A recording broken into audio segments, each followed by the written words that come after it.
Welcome back to the Anti-Meta Club. As soon as I saw the combination for this week's Daily Race C, I had an idea of what I thought would be the anti-meta car, and I am super pleased to say that I was absolutely correct, and it only took me about 15 minutes to set what would be the qualifying lap that I actually used for this video. So let's get into it.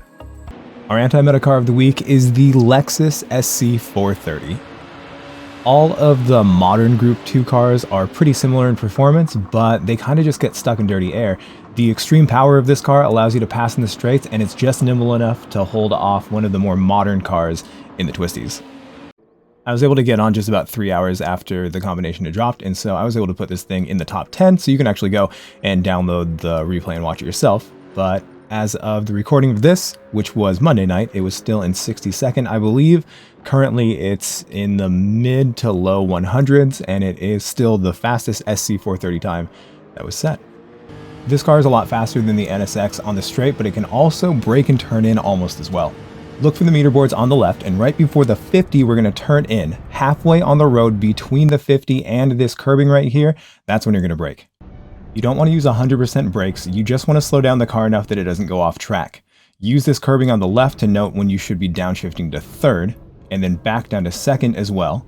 Getting to this inside curb, right about where it ends, is the most important part of carrying enough speed and then getting on the throttle early enough to exit. I unfortunately oversteered a bit. Track out wide here, and the only thing you can really look for to turn in are these marks that are on the ground. Follow those. Each clipping point has a bit of extra green curbing on the inside, and that's where you want to hit it.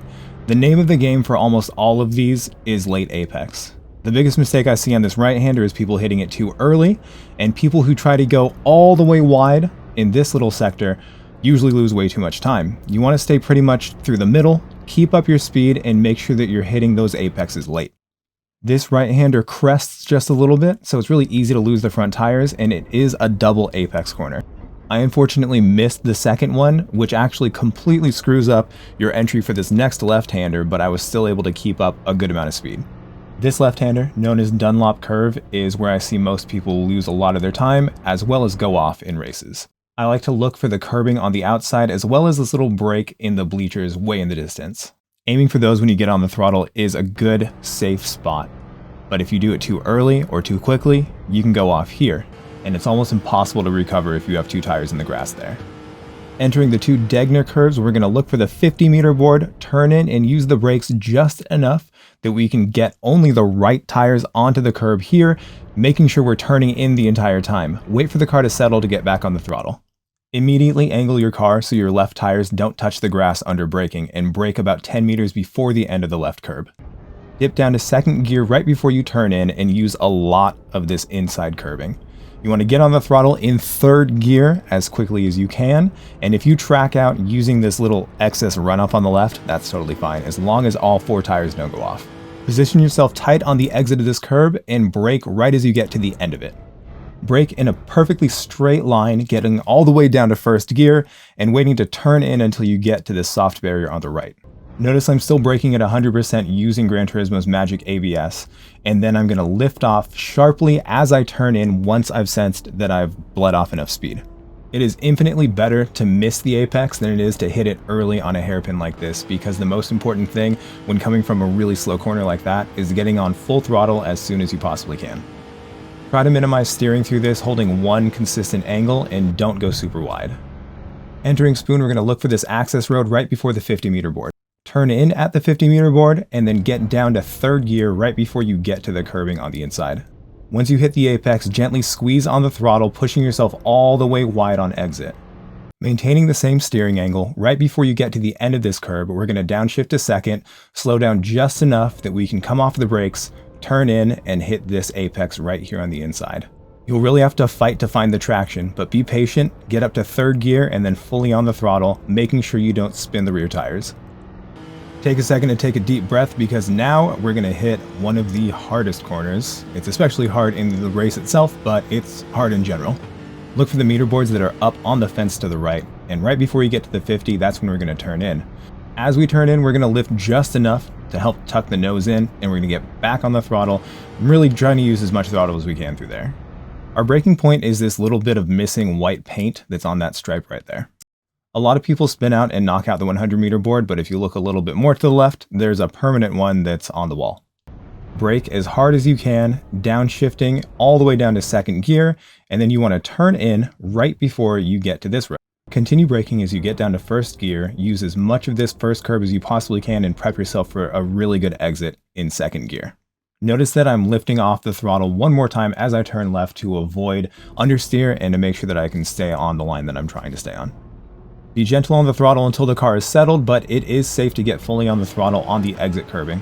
Make sure you hug the inside so you don't waste any time, and that's your lap. There are actually at least a couple different lines that you can take into the 1 and 2 corner complex, but my main advice is to brake late and then focus entirely on hitting this inside apex to get on that throttle really early. A really good rhythm, late apexing, and making sure you really understand the relationship between throttle application, brake application, and how it can really affect the car's weight shifting back and forth as you're steering through this sector is really key in getting a good time through here. I was a little too narrow in the corner entry for Dunlop, but we got on the throttle pretty early, so it wasn't too bad. Carrying as much momentum as you possibly can through Degner and getting back on the throttle after the first one is really important. For Degner 2, slowing down enough and then making sure you're stable on exit is the most important thing. Like I was talking about in the breakdown, if you completely miss the apex here in the hairpin, but you're still able to get on that throttle really cleanly and just kind of get a straight shot out of it, that's going to be faster than if you apex even like a foot early on the inside, because then you'll have to wait a really long time to get back on the throttle, and timing is crucial with those hairpins. Spoon is really incredibly tricky, and I want you to be really careful with how your front tires react. They're going to be different on the first and second part of the corner, so just be really careful and pay attention to when you're understeering versus oversteering. For 130R, your goal here should be to just be off the throttle as little time as possible. Watch my throttle input and you'll see that I'm just barely lifting off. If you've braked too late, remember that you can maintain brake pressure. You can get a lot of really good trail braking going on for a corner like this. But when it comes to the exit, it's really important just to keep the car stable and make sure you don't slide at all, because that'll really ruin your momentum. I hope that helped. I was actually really fortunate this week. I was able to get a really good race the night that the races dropped, and then I actually got 4 really solid races during my stream with the anti-meta car. This race really showcased all of the anti-meta capabilities that this car has. As you can imagine, since it's not the meta car, it does have a weakness compared to the meta car, which is the handling and the aerodynamics. But it has so much power compared to the NSX that the NSX cannot overtake it in normal conditions on any of the straights. On top of that, it has incredible tire wear. So if it were just a little bit faster through the first and second sector, then it would probably actually be the meta car. What was really cool to see here was that we had a very good driver directly in front of us, Slayers, and we had a legendary driver in front of him, Medi, in the same car that I was in. So being able to see what he and I could do in this race really showcased what the anti-meta car can do this week. Even without a full run off of the Casio Triangle, you can see that this car is so powerful that it's almost creating an opportunity right now for me to pass Slayers, but not quite. The NSX should be able to brake at least a little bit deeper than this, but Qualify behind me was probably just being really careful, because that is usually where people go crazy and the accidents happen. But it was really cool to see that there was almost no drama for the very first part of this race. By T2, Medi had actually already made a pass on one of the NSXs. And with another brilliant move, making sure that he got a really amazing line going through Dunlop, he's actually passing yet another one before Degner right here. One thing you can count on is that there's definitely going to be some drama in the Degner corners. A lot of people brake way too early, and that causes a lot of issues with people who are more confident and confident through the Degner corners. I don't know why I was so lucky, and I hope I can carry this luck to TGR this weekend, but the cars have been ghosting really well for me. I want you to notice that I was more than a car's width away from the apex there, and look at Qualify LOL behind us. Now Qualify did nothing wrong, but he had a tighter line because there was someone attacking on the outside. And just like I had mentioned in the guide, if you go too early there and you have to really hug the inside, it's going to be a lot slower than if you can get a straight shot from missing the apex. I felt bad for that S Reed driver. I'm not sure who that is, but they unfortunately got passed immediately by Medi, and then Slayers was harassing them, and then they just ended up pushing themselves off the track, unfortunately. But I've done that so many times, so don't feel bad, S-Reed. A lot of times the smoke can make it look like an incident was way, way worse than it was, and if you've ever come in contact with someone on 130R, then you know how rare it is that you could ever come into contact with someone and you both make it through cleanly. So it was really cool to see both TCR Dave and Slayers safely make it through that corner. Correct me if I'm wrong, but TCR stands for Tisney's Clean Racing, and you can pretty much guarantee that all these guys will be clean, which is why I felt comfortable making that really late inside move right there, knowing that he wouldn't do anything crazy. I had to see exactly what happened with Monaco. I wasn't quite sure because I was just really focusing on my race, but I watched the replay. Monaco just went full throttle into the back of Bacon Slayers, and for some reason got like a reverse punt, and it just threw him off the track. Slayers got really, really lucky right there. Now, I was mentioning that the NSX is better through here than this car, but all of these cars suffer from pretty tremendous dirty air issues, and the NSX is really good through there because it has so much aero. I might be wrong about this, but I think this car has more mechanical grip than relying on the aero. And so because of that, as you can see, TCR Dave was now a full second behind me, and I was catching back up to Slayers. Jumping ahead 2 full laps, we're approximately at the same distance that we were from each other, but Slayers is now right on Mr. Bubbles. So it looks like Mr. Bubbles is kind of partially defending, but then moves to the inside, so Slayers goes for a move. And to me, it looked like Slayers gave him enough space on the outside, but he turned in too much, though I can't really comment on it, so I don't know. But racing incidents happen. In another situation where it's really good to have friends on the racetrack, Slayers both defended himself and gave me the slipstream, so I gave him a nice bump draft, and of course, like any friend, I decided to try to pass him. Slayers and I race each other really hard, but we race each other a lot, so we know that we can trust each other, and I gave him space, he gave me space, and he was able to keep up more speed on the outside, and it was actually really beautiful.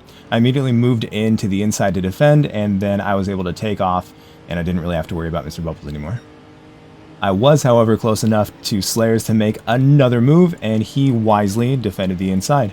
But once again, since it's Slayers, I trust him, he trusts me, so I decided to go for an outside pass on the most dangerous place to pull an outside pass.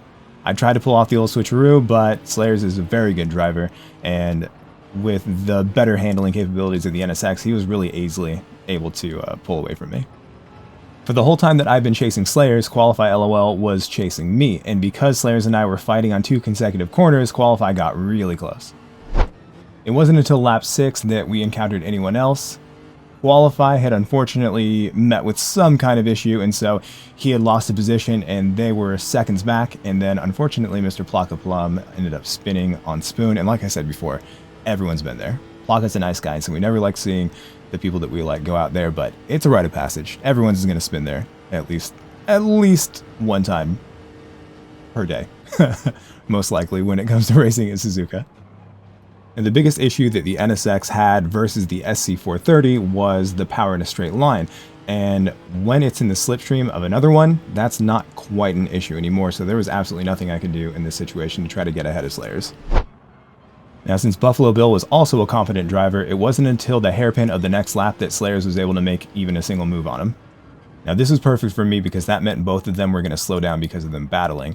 So I took a really, really deep line into the hairpin and just wanted to get as much momentum coming out so I could capitalize on anything that happened between them. Buffalo Bill, after being passed by Slayers, decided to continue defending, which obviously is the smart move, so I positioned myself in a place where he would have to have a really compromised line going into Spoon. And I think he just understeered there. I don't think there was anything malicious there. He wisely took the inside again to prevent me from getting a really good exit, but I was so close now that I could definitely use the power of this car to my advantage. Now, I knew from trying to pass Slayers here before that it wasn't a really wise move and it wasn't going to be something that I could really pull off, so I decided to just not give Buffalo a hard time, and I was going to try to attack on the front straight, just positioning myself to do that rather than slowing us both down. My goal was to make sure that he could continue with a good pace, and then I can pass him before a corner so it didn't really have an effect on either of us. Luckily, all that worked, and I was a little bit perturbed immediately following that, but when I went back to look at it, he didn't wait till the last second, so I had ample time to continue moving over, and he gave me space on the inside as well, so that was just really tough, really good defending on Buffalo Bill's part. I really like that, actually. After that, Slayers was so far ahead that we have to jump all the way to the end of lap 10 until anything else happens whatsoever. Now, Slayers was able to catch up to Carnex, and that meant that I was going to be able to attack if something happened between the two of them. With how volatile 130R and the Casio Triangle are, you can pretty much expect at the end of the race, if there are two people close to each other, one of them is going to try to pass the other one, and usually it's going to end up in tears. And I have no clue how he managed to keep the car going straight after that, but he was very fair, gave me a lot of space, so cheers to him as well. And we were able to take home a podium. That was by far the very best race that we'd done, and we actually had a lot of them leading up to that. So this week has been a lot of fun. I'm really looking forward to continuing this race, and I think I'm just going to stick with this anti-meta car because it is really, really tough to defeat on the straights, and then it's all about how you're driving it when it comes to the twisties. Thank you once again for watching my video. I have to ask you a question. I plan on making some IRL car content, and would you be interested if I were to post it to this channel, or do you think I should make a separate channel for it? I think I want to make it for this channel because there are videos that would blur the lines between real life and Gran Turismo 7 content, but I'd like to hear what you guys think. Either way, if you liked it, please don't forget to like, subscribe, leave any questions you have, comments, any of that kind of stuff, and I will be back with a new video soon. Thank you.